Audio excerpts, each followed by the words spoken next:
Hi, this is Dr. Gregory Sadler. I'm a professor of philosophy and the president and founder of an educational consulting company called Reason.io, where we put philosophy into practice. I've studied and taught philosophy for over 20 years, and I find that many people run into difficulties reading classic philosophical texts. Sometimes it's the way things are said or how the text is structured. But the concepts themselves are not always that complicated, and that's where I come in. To help students and lifelong learners, I've been producing longer lecture videos and posting them to YouTube. Many viewers say they find them useful. What you're currently watching is part of a new series of shorter videos, each of them focused on one core concept from an important philosophical text. I hope you find it useful as well. In chapters 25 through 27 of Anselm's Monologion, we're going to see him discussing substance and talking about the divine substance, and you might say comparing and contrasting it against our normal understanding of substance. Now there's two things I need to say before we actually go into the argumentation.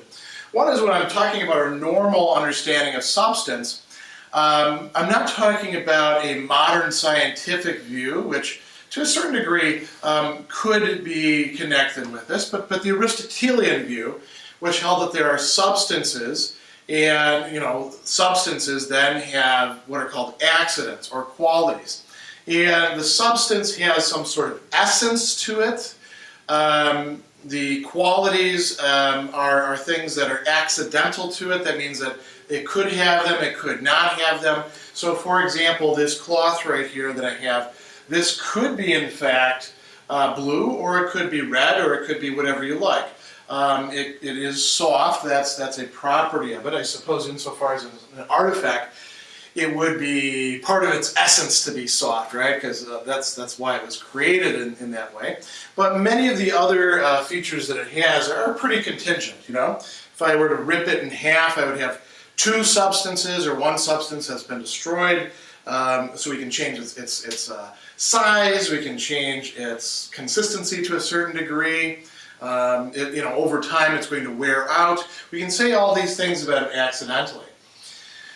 You might also ask, and this is the second thing, well, wait a second, how did Anselm learn about Aristotle? I thought they didn't know about Aristotle's philosophy until late in the Middle Ages with people like Thomas Aquinas or Bonaventure. Isn't Anselm too early for that? Well, they didn't have all of Aristotle's texts, but they did have quite a bit of Aristotle's ideas floating around out there as part of the sort of heritage of ancient thought that they were working with. Specifically when it came to substance and accident, they certainly had plenty of glosses and summaries on Aristotle available to them. They did have some Aristotle's texts in part. That's not really that important here. What is important is that Anselm is going to, you might say, break the whole notion of these categories of substance and accident wide open in the case of the divine. So let's take a look at what he actually has to say. In Monologion 25, he's raising a problem, as he's doing in many of these meditations. He says the divine substance is self-same substantially. He's just come off of a long line of argumentation ranging from all the way in the teens through the 20s, where he's talking about what can in fact be said about God substantively, and that is in terms of God's substance. And he comes up with this notion that not only is God a unity, but God is also eternally the same. God's not even just the same in time, God is eternally the same. So the divine substance is self-identical. It remains the same over time. Now the question then is, well, why can't it also be different from itself accidentally? If you think about it, when we talk about, say, God being, he's not using this example here, but he will in the Proslogion, God being merciful, doesn't that mean God is changing in some way, like, going against the strict justice that God wanted to impose and then saying, I'll give these guys a pass?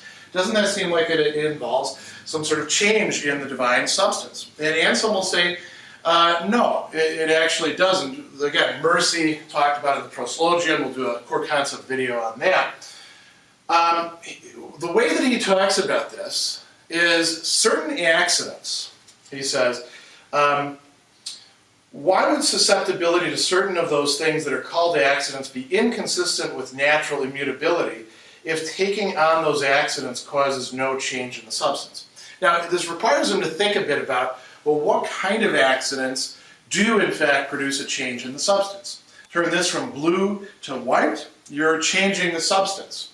Throw it over there, you're changing the location of the substance in a certain way. You're not changing it in and of itself, but you are changing it a bit, right? Pick it up and modify the shape of it, wrap it around a finger. Now it's not a different substance, but it's a substance in a different condition. God doesn't undergo those sorts of changes according to Anselm, but he says that there is no problem with talking about accidents that actually don't change the thing. Some of these would be examples of relations. He says, the supreme nature never yields a place in its simplicity for accidents that bring about change. In the same way, he does not reject being sometimes described in accordance with these accidents that in no way oppose his supreme immutability. But his essence is not subject to any accident by which it can be understood to be changeable. So the divine substance is not susceptible of any accident. And he says, surely those accidents that cause a change in something by beginning or ceasing to be present in it are judged, in virtue of that very effect, to be truly accidents of the things that they change. So we can say some things about God in relation to other things. When we call God merciful, for example, again, discussed in the Monologion, that would be an example, Anselm says, not of God changing, but of the relations between God and other things changing as well. God doesn't change in God's substance. Now, that brings up an interesting question, and one that Anselm thinks is very important to think about. Why do we even call this a substance at all then? When we think about the way substances are, he says, although this substance is capable of taking on an admixture of differences or change from accidents, his unchangeable purity is inaccessible to admixture and change. Therefore, how will it be the case that he is a substance at all? Because our experience with substances is that they do in fact change. Look at myself. You've seen me in multiple videos perhaps.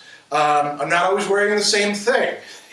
Sometimes the lighting makes me look one way, sometimes it makes me look another way.